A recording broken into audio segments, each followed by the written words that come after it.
아멘. 사랑합니다.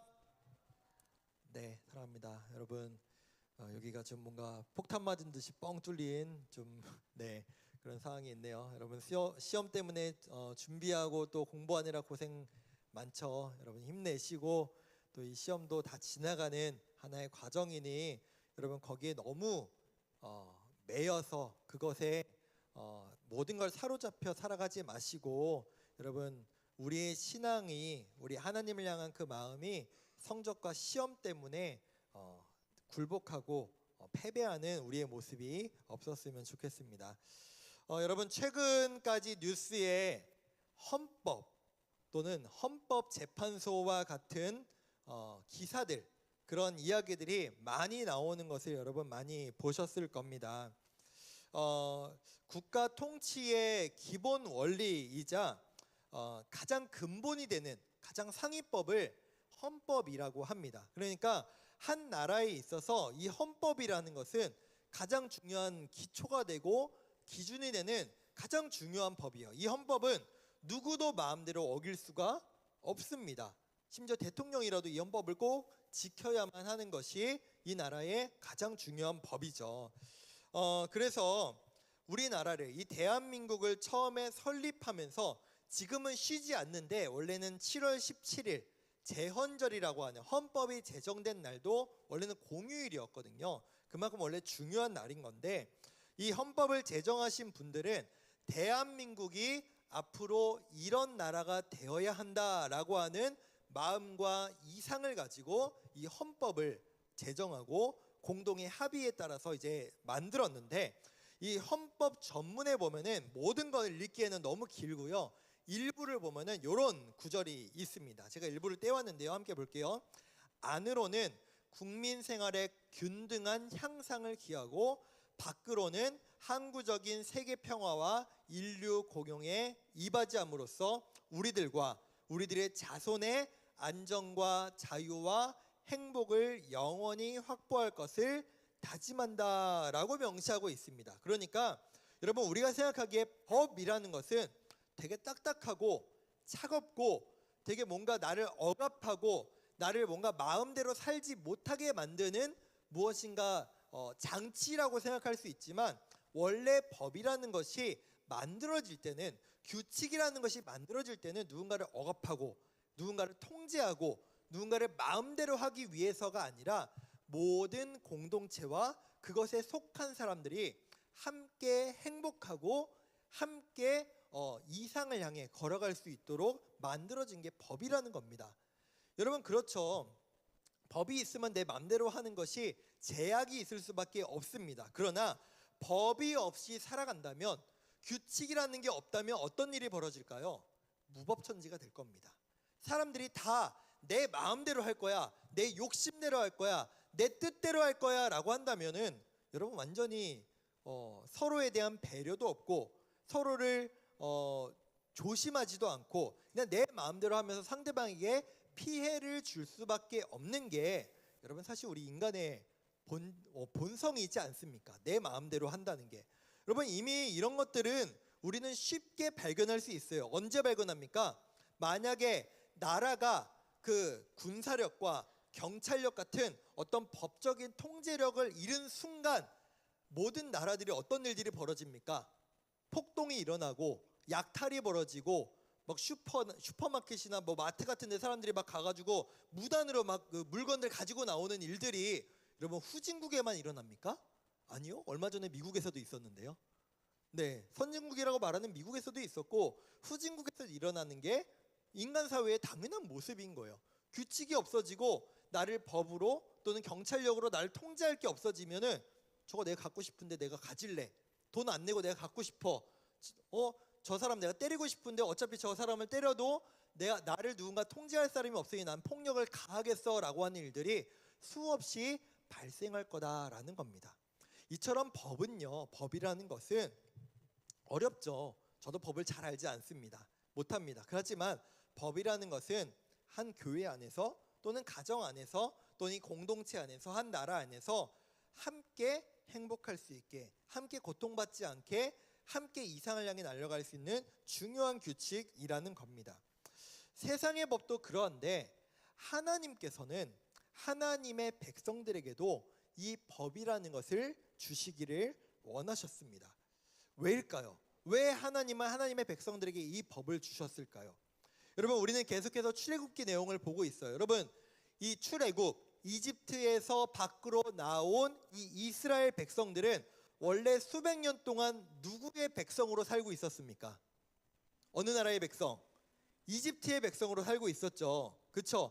파라오라고 하는, 스스로를 신이라고 말하는 그 왕이 통치하는 대로, 그 사람이 원하는 대로, 그 사람이 뜻하는 대로 살아왔던 것이 이스라엘 백성들의 현실이어서 수백 년 동안은 그렇게 살았습니다.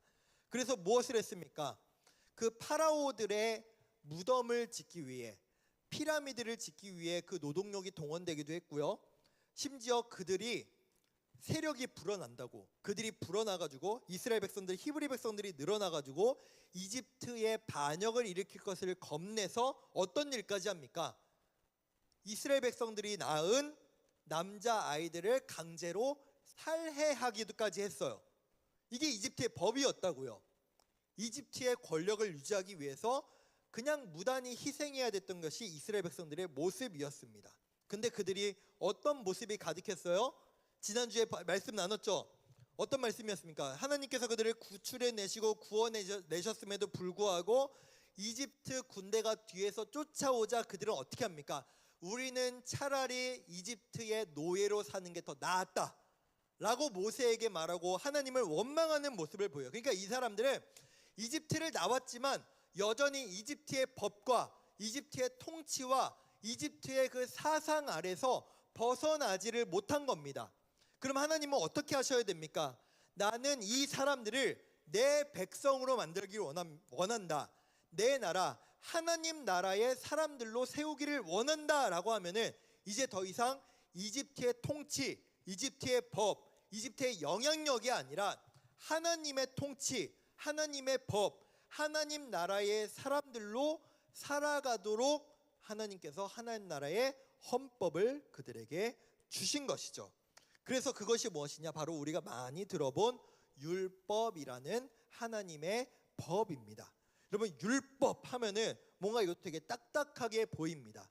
그런데 여러분, 이 율법은 하나님께서 하나님 백성들이 너희는 이렇게 살아가야 돼, 너희는 이집트 사람들처럼, 너희는 가나안 사람들처럼, 너희는 메소포타미아 사람들처럼 살아가는 게 아니라, 이 주변 사람들의 영향력 가운데 살아가는 것이 아니라, 너는 내가 너희에게 정해준 법과 내 사람이라면 이렇게 살아가야 한다는 그 율법 아래서 구별되어 살아가야 된다라고 주신 것이 바로 율법이라는 것이죠.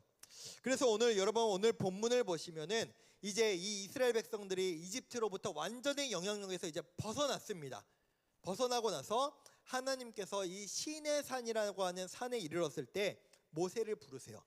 모세야, 너 이 산 위에 올라와라 라고 하셔서 그에게 말씀하십니다. 내가 이제 내 백성들, 내가 사랑하고 내 나라의 백성들로 삼기 원하는 이 자들에게 하나님 나라의 법을 줄 건데 너는 이것을 네 백성들에게 전하라 라고 주신 게 바로 십계명이라는 첫 번째 율법이자 규칙이었다는 거죠.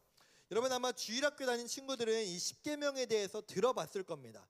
지금 여러분 1계명부터 10계명까지 외워보라고 하면은 외우기는 어렵겠지만 들어보면 여러분 다 기억이 나실 텐데, 하나님께서 이 백성들에게 법을 주신 이유는 어떻게 보면 되게 단순하기도 해요. 사람들이 법을 정하는 건 규칙을 세우고 서로 함께 행복하기 위함이기도 하지만 하나님은 이렇게 말씀하십니다. 우리가 읽은 본문인데요, 우리 5절과 6절을 읽겠습니다.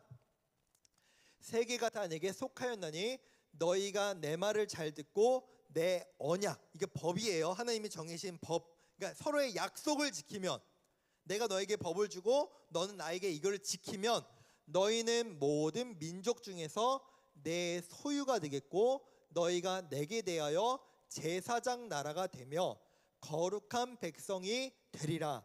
너는 이 말을 이스라엘 자손에게 전할지니라 라고 말씀하십니다. 그러니까 너희는 내가 준 법을, 이 율법을 잘 지키기만 하면 너희 이제 평생 내게 될 거야. 여러분, 이 말이 뭔 말이에요? 내가 너희 절대 안 버린다는 얘기예요. 넌 내 거야. 내가 너 절대 포기하지 않아. 내가 너 절대 잘못되게 두지 않아.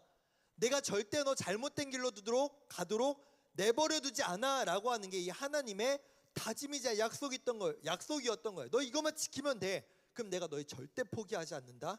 두 번째 뭐라고 말씀하세요?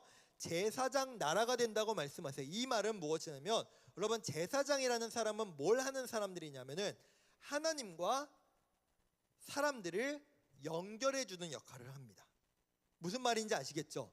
하나님과 일반 사람들 사이에 연결해서 이들이 하나님을 제사할 수 있도록, 하나님께 기도할 수 있도록, 하나님 말씀을 들을 수 있도록 하는 게 제사장의 역할입니다. 그럼 제사장 나라잖아요. 그럼 어떤 역할이에요? 하나님과 이 모든 세상을 연결하는 어떤 역할이냐? 야, 하나님 나라는 이런 나라야. 하나님 백성은 이렇게 살아가. 하나님의 사람들은 이런 모습을 보여줄 수 있어라는 모범적인 모습으로 그 연결체로 살아갈 수 있는 게 바로 이스라엘이라는 겁니다. 그렇기 위해서 마지막에 뭐예요?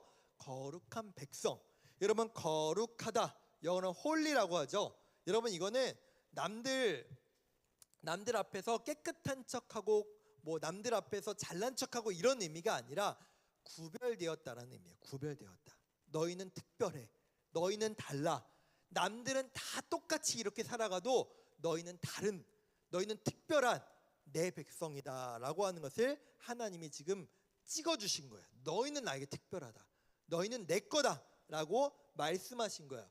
그렇기 위해서 이들이 무엇이 중요하냐? 하나님의 법을 따라야 한다라고 말씀하시는 거죠. 그럼 여러분, 하나님께서 주신 십계명은 뭐가 있는지 우리 다시 한번 돌아볼까요? 여러분 기억나실 텐데 한번 우리 보겠습니다. 제가 여러분들 이해하기 쉽게 조금 더 쉽게 표현했어요. 첫 번째, 1계명부터 4계명까지 나 외에 다른 신을 섬기지 말라. 하나님이 아니라 다른 신, 다른 것들을 섬기지 마라. 여러분 간단하네요. 1번, 2번. 두 번째, 우상을 만들어 절하거나 섬기지 마라. 세 번째, 하나님의 이름을 함부로 사용하지 마라. 여러분, 이거는 우리가 은근 많이 어기는 것 같아요. 뭐 유느님, 뭐 치느님 이러면서 뭐 하나님의 이름을 다른 데다 막 갖다 붙이는, 하나님께서 이걸 원하지 않으신다고 말씀하세요. 네 번째, 안식일을 기억하여 거룩하게 지키라라고 말씀하십니다. 이게 네 가지 먼저 계명이고요. 우리 5부터 10계명까지도 보겠습니다. 다섯 번째, 너희 부모를 공경해라. 살인하지 마라. 간음하지 마라. 뭐 간음이 뭔지 여러분 다 아시죠? 아내가 있는데, 남편이 있는데 다른 사람하고 또 새로운 관계를 맺는 것을 하나님 금하셨어요. 도둑질하지 마라. 너희 이웃에 대해서 거짓말하지 마라. 이웃의 소유를 탐내지 말아라 라고 말씀하십니다. 이 10가지 하나님이 주신 이 십계명에는 특징이 있습니다. 첫 번째, 제가 1부터 4, 보통 나누려면 1에서 5, 6에서 10으로 나눠야 되는데 제가 1에서 4, 5에서 10으로 나눈 이유가 있습니다. 1에서 4계명까지는 나 개인이 하나님을 향해서, 하나님을 대해서 어떤 법들을 지켜야 되는지에 대해서 하나님이 기록해 두셨고요. 5부터 10계명까지의 내용은요, 나와 내 옆사람, 나와 함께가 살아가는 사람들에 대한 규칙과 법을 하나님께서 정리해 두셨습니다. 여러분, 이스라엘 백성들은 하나님의 백성으로, 제사장 나라로 온전히 살아가기 위해서 이 두 가지의 관계를 기억해야 했어요.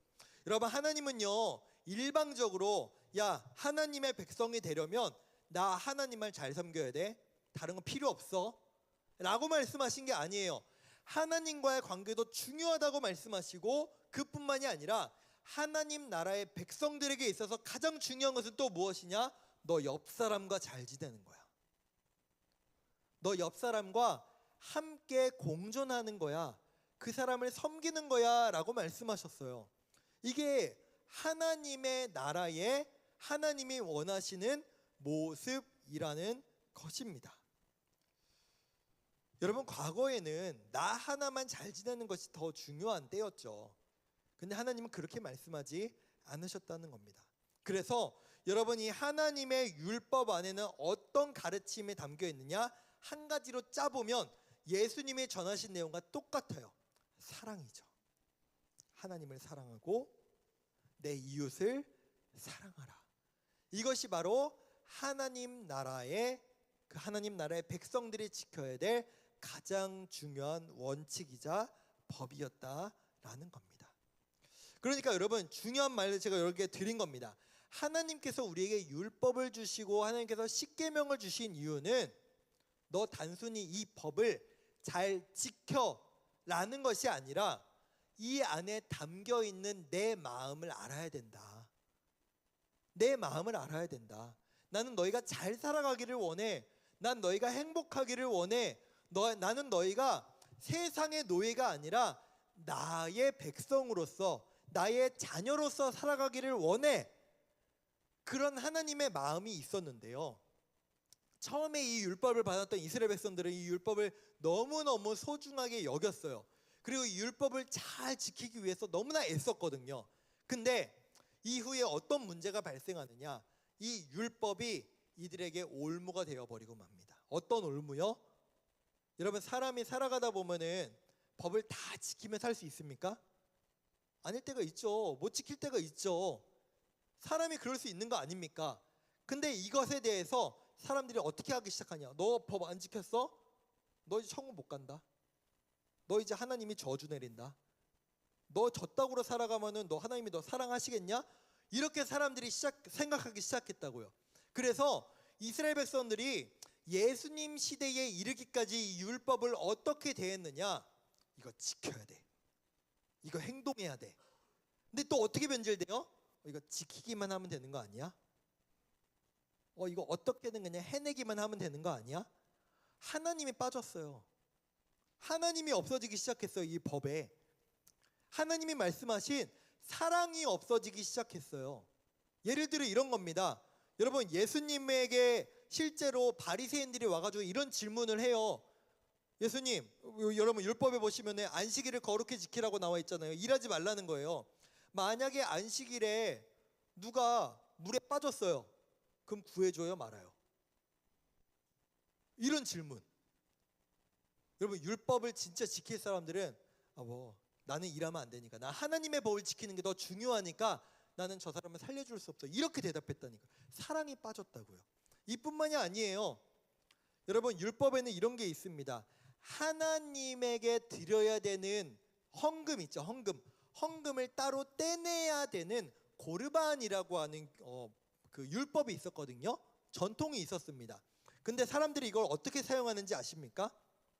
여러분, 나중에 여러분 부모님들 나이 드시고 했을 때 여러분 꼭 부모님을 십계명처럼 잘 섬기십시오.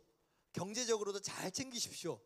근데 이 사람들이 어떻게 했느냐, 부모님을 돕고 부모님을 섬겨야 되는데 뭐라고 핑계를 대요? 엄마, 내가 엄마를 너무 돕고 싶은데 내가 엄마를 도와야 되는 돈이 하나님께 헌금해야 되는 돈으로 떼내가지고 엄마를 도와줄 수가 없네. 이렇게 핑계를 대기 시작했다고요. 무슨 얘기인지 아시겠어요? 율법은 지키는데 하나님이 원하시는 하나님 나라의 모습이 점점 사라져버리고 있었다고요. 여러분, 우리도 마찬가지입니다.